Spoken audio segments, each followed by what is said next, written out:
So I'd like to ensure that we have a metaverse that is designed with children in mind. Could you share with us what you imagine the role of AI and data will be in the metaverse?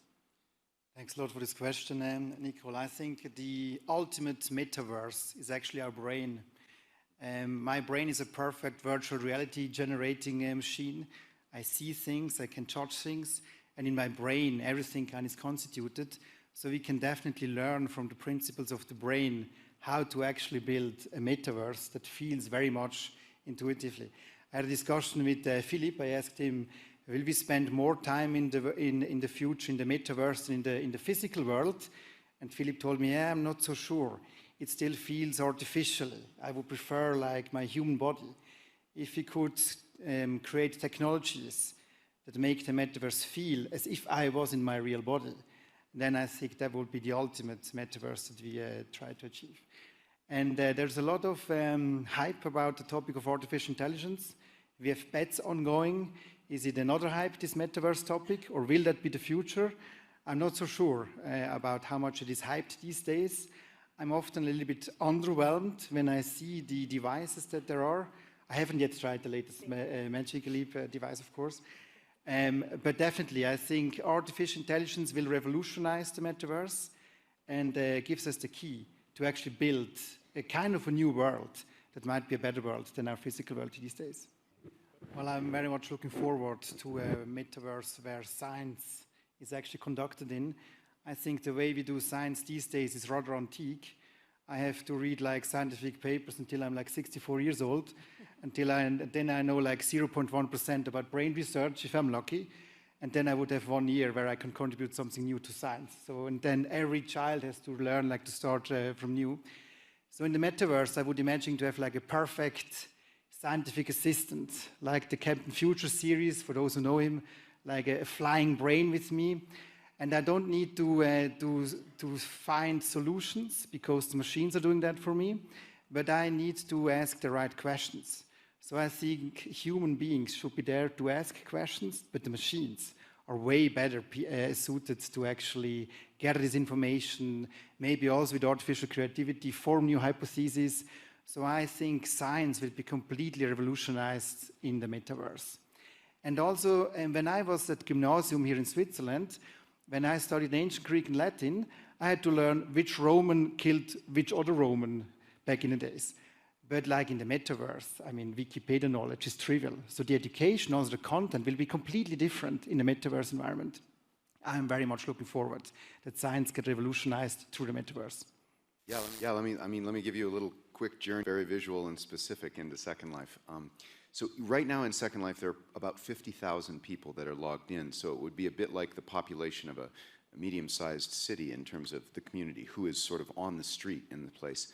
And the average age, we talked about kids. While there's a tremendous amount of metaverse-like usage right now in games, games like Minecraft, Fortnite, and Roblox, those are all kids. The average person in Second Life is closer to about 40 years old, maybe in their mid to late 30s, although there are many, many people that are quite a bit older as well as avatars in Second Life.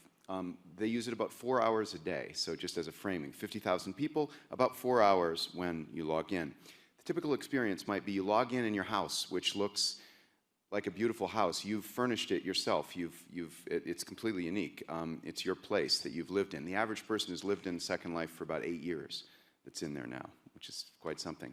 So you might start in your house and walk outside, but your house is in a larger community of houses. So you can look down the street. There are other houses, your friends' houses, that are decorated with their own art and stuff that they've built. The economy of the world is about $650 million US, although it's in its own currency, but US equivalent, per year. The average transaction in Second Life is about $2. So it might be for something like a pair of glasses for your avatar, an earring, a piece of furniture for your house, as I mentioned. $2 is the average transaction, $650 million a year, so that's about 350 million transactions. More transactions per second, even in Second Life, than the blockchain can handle today. So talk about being early. Yeah, so to that point, we've started to see NFTs being leveraged to sell real estate in advance in the metaverse. Can you share a bit more about that? what you've seen? Oh, real estate, right. So Second Life, the space is about the size of Los Angeles all together, and it is actually walkable. You know, it's a real city. It has islands that you have to teleport to, but much of it is connected. So real estate in there from the very beginning has been something that you could buy and then sell if you wanted to. And so that's a fascinating marketplace. In fact, I was wondering that I was trying to think, compared to the very excited sort of NFT stuff that we're seeing going on right now, which is certainly, you know, at least some kind of a bubble at this moment. Second Life real estate is much cheaper. You know, the real price of digital goods and of digital spaces is more modest than the real one. Or, you know, owning property or owning a space in the metaverse is that, because of course computing is much cheaper to provide the support for that, those places can be much less expensive than the places in the real world.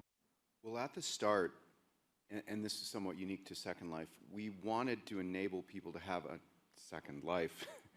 People only come together and behave in a civil manner when they have a degree of consequence and responsibility attached to their identity.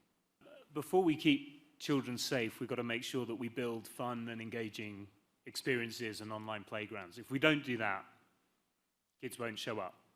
From there, we asked the kids, what did they want to see in online experiences? And they wanted positive social connections. They wanted the opportunity to be creative. They wanted to see diversity, equity, and inclusion, that we're going to get to a more positive place for children in the metaverse. And I think that's what was missing in Internet 2.0, and we should all learn from that and make sure that we're moving forward in the right way for 3.0. Let's go. I wish that the metaverse will help us catapult science so that we can accelerate science, that we can build human-level artificial intelligence, and with that we can create a golden age for humankind. An inspiring, fun, engaging environment for children with their safety and well-being at its very core. And I think that's audacious, but I think it's achievable. We might want to note or just add technically that a good thing that's happening right now, whether it's Magic Leap or the Oculus Quest, for example, these latest devices can track the hands. They actually use AI to do that effectively. It was terrible a few years ago. So there's something coming together, which is all these devices have cameras. Even our own computers post-COVID have more cameras on them, and we can track the hands. If you could bring a teacher to your school that was an Egyptologist, that was an expert in a specific Egyptian tomb, and she could take your kids in the school into the tomb. This first generation of the internet that we obviously collectively have a lot of problems with, especially right now, relies on, we have no identity there. You are anonymous when you go everywhere on the internet. It is exceptionally unusual on the internet that you have an identity at all. Now, you might then say, well, to make this new thing work, we're going to go government ID, right? But I think a more modern and philosophical thought about identity, about we, if you will, is that our identity, our individual identities are constructed by the local communities, which are multiple and overlapping, that we're members of.